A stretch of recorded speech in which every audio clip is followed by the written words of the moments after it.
In this video, I'm going to show you my second favorite way to use leftover brisket, and that is to make a brisket breakfast burrito. It is obviously very, very good, but I'm not going to go and make everything from scratch like tortillas and sauces and all that kind of stuff. I'm going to go for a more convenient approach because generally that's what I'm doing if I'm making one of these. To start things off, because this is a breakfast burrito, we obviously need to start with some bacon. So this is good quality, thick cut bacon from my local butchers.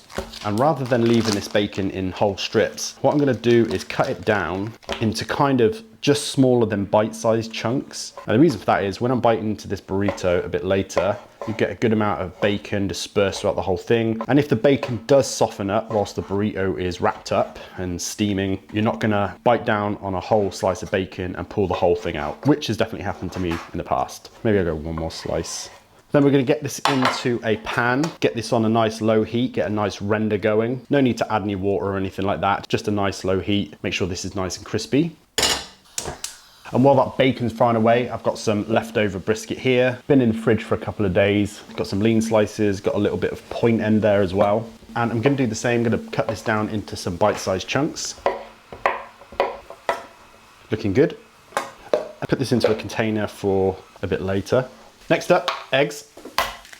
And as you can probably tell, I'm kind of prepping this like a stir fry. This burrito will come together pretty quick in the end. So I like to prep this all ahead and then have it all to hand when we come to making it up. Next up, we're gonna prepare some veggies to go into this. You can use whatever you want. You could add peppers, maybe tomatoes, maybe make a pico. For me, I like to use diced white onion. This was already pre-diced, so I'm just gonna use this. And then a green chili. I like this for color, a little bit of heat. Kind of looks like a jalapeno, but it's not. And I'm just gonna dice this up, remove the seeds, remove the membrane, kind of medium fine dice. That can go in with my onions. And I wanted to use those poblano chilies from my green spaghetti video. I want to get the leftover poblanos out the freezer and they were completely all stuck together. And I only really needed one, but poblano chili would be great in this. So I'll use about half a green chili. I'll set this aside. And then when it comes to cheese for this burrito, I like to use two. Firstly, finely grated, mild white cheddar. That's gonna bring some good flavor. And then some of you are gonna hate me for this, but American cheese as well. So this is just a burger cheese slice, American cheese. This brings some nice saltiness, extra meltability, kind of gives you that vibe that you get with a McDonald's breakfast. Obviously optional. So again, put this to the side until we need it. So bacon is looking good, looking extra crispy. Gonna put this into a bowl with a paper towel just to drain off all that fat and keep the bacon super crisp.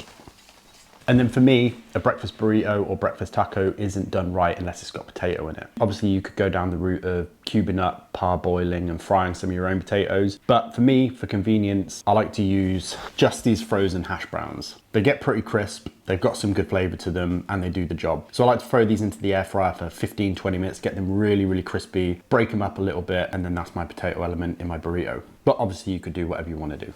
And then in terms of the tortilla itself, I really like to make my own tortillas. Firstly, because they're infinitely better than this kind of thing that you get from the supermarket. You can make them as big as you want, but if I don't have the time to make my own tortillas, I'll generally go out and buy the biggest tortillas that I can get. You can get these Mission XL burrito sized tortillas. So yeah, for those in the UK, these aren't a bad choice, but I definitely recommend checking out this video up here on how to make your own beef fat tortillas. And to heat these up, I'll put them into a pan or just throw them in the microwave for 30 seconds before I make my burrito up. So we're gonna start frying up our veggies and bring in our leftover brisket. A little bit of bacon fat left in here, so they'll cook up nice in that. Just wanna saute these out a little bit, take the rawness out. Once that's been cooking out for a little bit, we're gonna go in with our brisket. Just gonna make one for this video.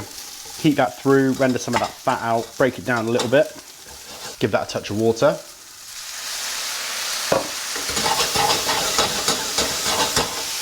This is looking well cooked through. I'm gonna put that over to the side to keep warm. Then for our eggs, we've got some butter melting in a pan. Eggs in, crispy bacon bits, as much as you want.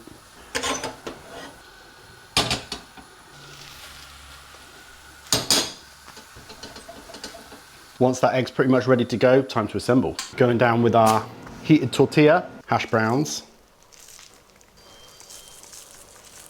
Immediately down with some cheese. That American cheese, sorry. Egg and bacon. That leftover brisket, the chilies, the onions. And for me, there has to be hot sauce. I'm going with Cholula. You could use Tapatio, Tabasco, Valentina's. Get this bad boy rolled up.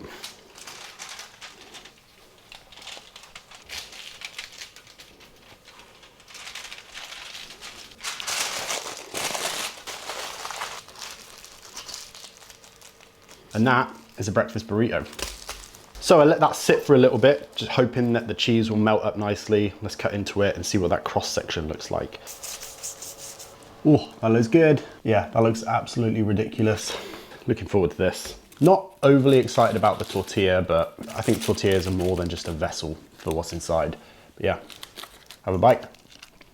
Needs more hot sauce. So I have to admit, I just ate that whole half. I switched the camera off and just finished it. Firstly, because I was really hungry, but secondly, it was really delicious. Everything from the egg, the potato, the brisket is obviously good. The American cheese, I think, is an absolute must. The gooiness, the saltiness, kind of gives an extra creaminess that just regular cheddar doesn't. The potato mixing with the cheese and the egg, slight spice from the green chilies. Did need more hot sauce though. But yeah, that was it. Really easy, really simple. Obviously, you could do your own thing on it. If you wanted to add mushrooms, refried beans, anything you can think of, really just chuck it in, kind of like a brisket hash. You can really make it your own, but yeah, really good way to use leftover brisket. And the other thing you can do is make these up ahead of time, wrap them in foil like I did, and just reheat them when you want them. You can even make a batch of them, put them into the freezer and reheat them when you need them, take them camping, all that kind of stuff. So yeah, super versatile. Overall, really, really good. Definitely a good one to make at the weekend with some leftover brisket. And also please let me know if you make brisket breakfast burritos regularly. I'd like to know what you do differently or what you put in it, because a lot of the time I'm just doing it the same way. So I'd love to hear what you do. So if you like this video, please like, comment, subscribe, do all those things. It really, really does help me out. I'll see you next week for another video. And in the meantime, I'm definitely going to finish this.